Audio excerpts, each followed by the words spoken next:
வணக்கம் நண்பர்களே.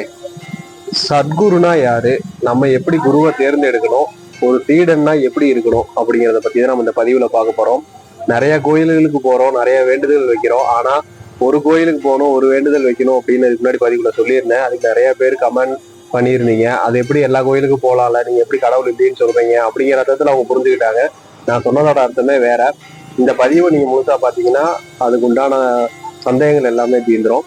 இந்த பதிவுல குரு அப்படின்னா யாரு அப்படிங்கிறத பத்தி பார்ப்போம். இந்த சேனலை சப்ஸ்கிரைப் பண்ணிக்கிங்க. நிறைய ஆன்மீக தகவல்களும் சித்தர்களோட வாழ்க்கை வரலாறுகளும் அவங்களோட மகிமையிலையும் நீங்க தெரிஞ்சுக்கலாம். முதல்ல குரு அப்படிங்கிறவர் யார் அப்படின்னா, நம்மளை வழி நடத்தக்கூடியவர். நம்மளுக்கு எது நல்லது கெட்டது அப்படிங்கிறத முன்கூட்டியே அறிந்து நம்மளோட வாழ்க்கைக்கு சரியானதை மட்டும் நம்மளுக்கு கொடுக்கறவர் பேர் தான் குரு. குரு பிரம்மா, குரு விஷ்ணு, குருதேவோ மகேஸ்வரா, குரு சாட்சாத் பரபிரம்மா, தஸ்மஸ்ரீ குருவே அப்படின்னு சொல்றாங்க. குருதான் பிரம்மா, குருதான் விஷ்ணு, குருதான் மகேஸ்வரன். அப்படின்னு என்ன, படைக்கிறது, காக்கிறது, அழிக்கிறது எல்லாமே குரு தான். அப்போ குரு வந்து எல்லா கடவுளையும் ஐக்கியமாயிருக்காங்க அப்படிங்கிறது தான் அவங்க சூட்சகமா சொல்லியிருக்கிறாங்க. அப்போ எல்லா கடவுள்களையும் உறைந்து இருக்கிறார், அவங்களுக்குள்ள இருக்கிறார், அவங்களாவே இருக்கிறார் அப்படிங்கிறது தான் குரு. அவரை தான் நம்ம குருன்னு சொல்லுவோம், சத்குருன்னு சொல்லுவோம். அப்போ இந்த உலகத்துல இருக்கிற எல்லா ஜீவராசிகளையும் சத்குருவை நம்ம பார்க்கணும். எல்லா ஜீவராசிகளையும் சத்குருவாவே நம்ம நினைக்கணும். எல்லாரையும் குருவோட அம்சமா தான் நம்ம பார்க்கணும். இதுதான் உண்மையான சீடனுக்கான ஒரு தத்துவம். அப்போ சீடன்னா எப்படி இருக்கணும் அப்படின்னா, குருவை மேல சந்தேகமே இல்லாம குரு என்ன சொன்னாலும் அது மேல அதான ஆணித்தனமான நம்பிக்கையை வச்சு நம்ம அதை பண்ணணும். குரு என்ன சொன்னாலும் நம்ம அதை செய்யணும். கனகம்பட்டி ஐயா தன்னோட பக்தர்களுக்கு நிறைய வேலைகள் கொடுத்துருப்பாங்க. அது அவங்கவுங்க பாவ கர்மாவுகளை பொறுத்து அமையும். ஆனா அவர் சொன்ன வேலையை ஏன் எதுக்குன்னு கேட்காம அங்க வந்தவங்க செய்வாங்க. அப்பதான் அவங்களோட பாவங்கள் தீர்க்கப்பட்டது. இதுதான் ஒரு குருவுக்கும் சீடருக்கும் உள்ள தொடர்பு. இப்போ குருவுக்கு தெரியும் நம்மளோட பாவ கர்மாக்கள் எப்படி இருக்கும், நம்மளோட வாழ்க்கை முறை எப்படி இருக்கும், அதை நம்ம எப்படி மாத்தணும், நம்மளுக்கு என்ன ஆபத்து வரப்போகுது, நம்மளுக்கு எது நல்லது எது கெட்டது அப்படிங்கிறது குருவுக்கு தெரியும். நம்ம அவர் பாதம் படிஞ்சிடும் அப்படின்னா, அவங்க நம்மளை வழி நடத்த ஆரம்பிச்சிட்டாங்கன்னா அவங்க என்ன சொன்னாலும் நம்ம செய்யணும். இதான் வந்து இயற்கை தத்துவம். அப்பதான் நம்ம அவங்களோட பாதையில நம்ம போக முடியும். நம்மளோட கஷ்டங்கள்ல இருந்து அவங்க விலக்கி நம்மளை நல்வழிப்படுத்துவாங்க. இப்போ சத்குருவை பத்தி நம்ம தெரிஞ்சுக்கிறோம். உண்மையான சீடன்னா குரு என்ன சொன்னாலும் செய்யணும், அதை ஏன் எதுக்குன்னு கேட்காம செய்யணும். அதான் உண்மையான சீடனுக்கான அழகு. அதுல லாபம் இருக்கா நஷ்டம் இருக்கா, அது நம்ம செய்யலாமா செய்யக்கூடாதா, அது முடியுமா முடியாதா, எதுவுமே கேட்கக்கூடாது. குரு சொன்னா அதை செய்யணும். அது எந்த வேலையா இருந்தாலும் சரி, அவர் என்ன சொன்னாலும் நம்ம செய்யணும். இதுதான் உண்மையான சீடனுக்கான பண்பு. நம்ம எல்லா கடவுளையும் கும்பிடுறோம் அப்படிங்கிறது நான் ஏன் சொல்றேன்னா, நீங்க முருகருக்கு பார்த்துட்டு நீங்க கனகம்பட்டி வராதிங்க அப்படின்னு நான் சொல்லலை. நீங்க வரலாம், ஆனா உங்களோட வேண்டுதல் வந்து ஒருத்தர்கிட்ட மட்டும் இருக்கணும் அப்படிங்கிறத நான் இதுக்கு முன்னாடி பதிவுல சொல்லியிருந்தேன். வேற கோயிலுக்கு போயிட்டு கனகம்பட்டி வரலாமா, அது சரியா தவறா அப்படிங்கிறத ஒரு பதிவுல பார்த்துருந்தோம். அதனால நீங்க மற்ற கோயிலுக்கு எப்படி போக வேணாம்னு சொல்றீங்க அப்படின்னு நிறைய பேர் கேட்டு இருந்தாங்க. நான் சொன்னதை அவங்க தவறா புரிஞ்சுக்கிட்டாங்க. நான் சொன்னது என்னன்னா, குருவை நீங்க தேர்ந்தெடுங்க. குரு தான் எல்லாமே அப்படின்னு நினைங்க. குரு பிரம்மா, குரு விஷ்ணு, குருதேவோன்னு ஏன் சொல்றாங்கன்னா, எல்லா கடவுளும் குருவுக்குள்ள ஐக்கியமாகறாங்க அப்படிங்கிறதா சொல்லியிருக்காங்க. அப்போ எல்லா கடவுள்லையும் குரு இருக்கிறாரு. எல்லா கடவுளாவும் நம்ம குருவை பார்க்கணும்.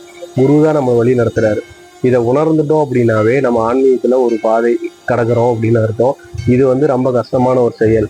அது எப்படி குருவை வந்து நம்ம நம்புறது, அவர் ஒருத்தர் எப்படி எல்லாத்துலயும் இருப்பார் அப்படிங்கிறத நம்ம முதல்ல ஆராய்ந்து குருவை வந்து நம்ம எந்த அளவுக்கு நெருங்குறோம் அப்படிங்கிறது தான் ஆன்மீகத்தோட முதல் படியே. அதை கடந்தாதான் நீங்க அடுத்ததுக்கு போக முடியும். கனகம்பட்டி வந்தா போதுமா, வேற எதுக்கு போக தேவையில்லையா அப்படின்னு நிறைய பேர் கேட்டிருந்தீங்க. கனகம்பட்டி வந்தா போதும்னு நான் சொல்லலை. ரமண பகவான் இருக்காரு, சேஷாஸ்திரி பகவான் இருக்காரு, யோகி ராம் சுரேஷ்குமார் ஐயா இருக்காரு. உங்களோட குரு யாருங்கிறது நீங்க தான் தேர்ந்தெடுக்கணும். கனகம்பட்டி ஐயா மட்டும்தான் உங்களோட குருன்னு நான் சொல்லலை. உங்களுக்கு யார் குருவோ அவங்கள தேர்ந்தெடுக்கும். முருகரும் சித்தர் தான், அவரும் நீங்க குருவா எடுத்துக்கலாம். சிவபெருமானையும் நீங்க குருவா எடுத்துக்கலாம். காளியம்மாவையும் நீங்க குருவா எடுத்துக்கலாம். பத்ரகாளியையும் குருவா எடுத்துக்கலாம். அது உங்களோட விருப்பம். நீங்க எந்த தெய்வத்தை இஷ்ட தெய்வத்தை கும்பிடுறீங்களோ அந்த தெய்வத்தை முழுமையா நம்புங்க. அந்த தெய்வம் தான் ஆதியும் நம்புங்க. அந்த தெய்வத்துல இருந்தா அந்த உலகமே நம்புங்க. அந்த தெய்வத்து மேல மட்டும் முழு நம்பிக்கையை வச்சு நீங்க வேண்டுதல் வைங்க. அப்பதான் அந்த வேண்டுதல் நடக்கும். அந்த வேண்டுதலுக்கு தான் சக்தியும் அதிகம். அதைத்தான் நான் சொல்லியிருந்தேன். நம்ம நினைக்கிற இஷ்ட தெய்வங்களை எதுவா இருந்தாலும், உங்களோட இஷ்ட தெய்வம் எதுவா இருந்தாலும் அந்த தெய்வத்தை முழுமையா நம்புங்க அப்படிங்கிறதா நான் வந்து பதிவுல சொல்லியிருந்தேன். கனகம்பட்டி ஐயா ஒரு வேலையை பக்தருக்கு கொடுத்துட்டு அந்த இடத்துல இருந்து போயிடுவாரு. அவர் திரும்ப வந்து அந்த வேலையை போதும் சாமி நீ செஞ்சதுன்னு சொல்ற வரைக்கும் அவர் என்ன வேலை சொல்றாரோ தன்னோட பக்தர்கள் அந்த வேலையை செய்யணும் அப்படிங்கிறத ஐயா பார்ப்பாங்க. ஏன் அப்படின்னா, அப்பதான் ஒரு குருவை நீங்க எந்த அளவுக்கு நம்புறீங்க அப்படிங்கிறதுக்கான ஒரு பரீட்சை தான் அது. அதுல நம்ம தேர்ச்சி அடைஞ்சோம் அப்படின்னாதான் நம்மளோட பாவங்கள்ல இருந்தும் நம்மளோட கஷ்டங்கள்ல இருந்தும் பகவான் நம்மளை காப்பாற்றுவாங்க.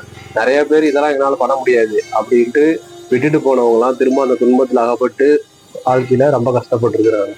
அதே பகவான் சொன்னது எதா இருந்தாலும் பரவாயில்ல, ஐயா எங்களை பார்த்துப்பாரு, அவர் சொல்லியிருக்காரு, அவர் ஏதாவது காரணம் இருக்கும் அப்படின்னு சொல்லி என்ன சொன்னாலும் கடலை உருட்ட சொன்னா உருட்டினவங்க, மண் அள்ளி போட சொன்னவங்க பொண்ணு இல்லவங்க, அதே இது வெயில்ல உட்கார சொல்லியிருக்கிறாங்க, நிறைய சொல்லியிருக்கிறாங்க.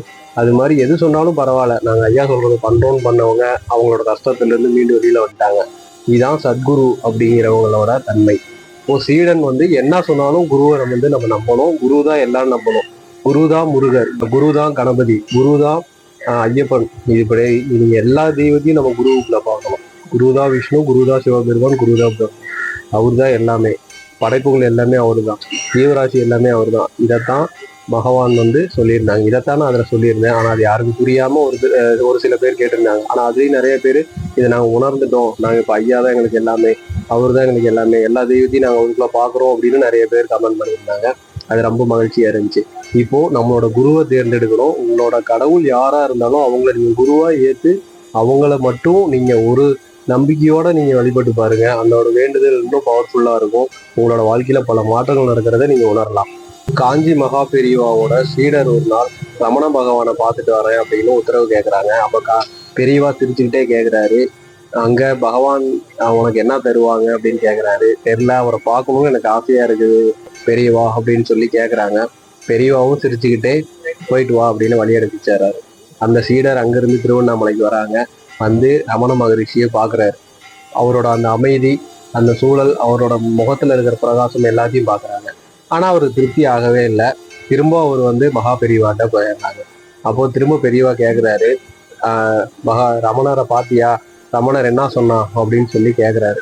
அதுக்கு இவர் வந்துட்டு என்னன்னு தெரியல பெரியவா, இங்கிருந்து அங்க போகணும்னு தோணுச்சு போனேன், ஆனா அவரை பார்த்ததும் எனக்கு மனசு திருப்தி ஆகல, திரும்ப நான் இங்கேயே வந்துட்டேன் அப்படின்னு சொல்றாங்க.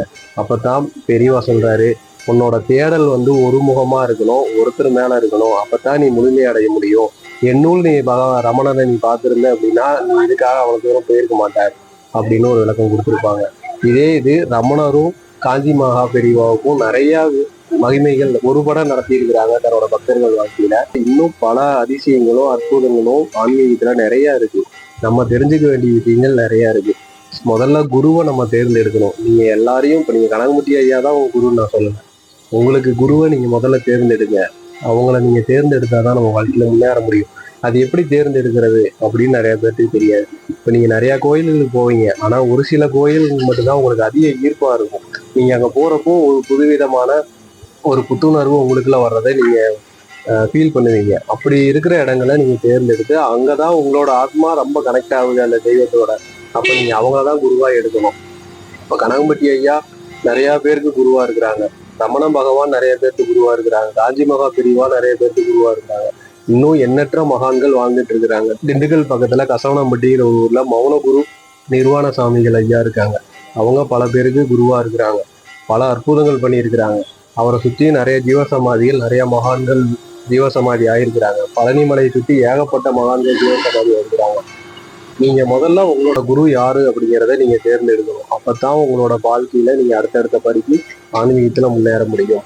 முதல்ல நம்மளோட குருவை நம்ம முழுமையா நம்பணும். அந்த மனப்பக்குவத்துக்கு நம்ம வரணும். அப்பதான் நம்மளுக்கு நிறைய விஷயங்கள் புரியும். ஆன்மீகத்துல நம்ம அடுத்த பாதைக்கு போக முடியும். இந்த பதிவுல உங்களுக்கு நிறைய சந்தேகங்கள் தீர்ந்திருக்கும் அப்படின்னு நான் நம்புறேன். இதுல எதுவும் சந்தேகங்கள் இருக்கு அப்படின்னா நீங்க கமெண்ட்ல சொல்லலாம். அடுத்த பதிவுகள்ல உங்களுக்கு அந்த சந்தேகங்கள்ல தீர்க்கப்படும். இன்னும் நிறைய ஆன்மீக தகவல் நீங்க தெரிஞ்சுக்கலாம். இந்த சேனலை சப்ஸ்கிரைப் பண்ணிக்கிங்க. சித்தர்களோட வாழ்க்கை வரலாறுகளையும் அவங்களோட மகிமைகளையும் நம்ம தெரிஞ்சுக்கலாம். சத்குருவே சரணம், சத்குருவே சரணம். பழனிசாமி சாமிகள் திருவடிகள் சரணம்.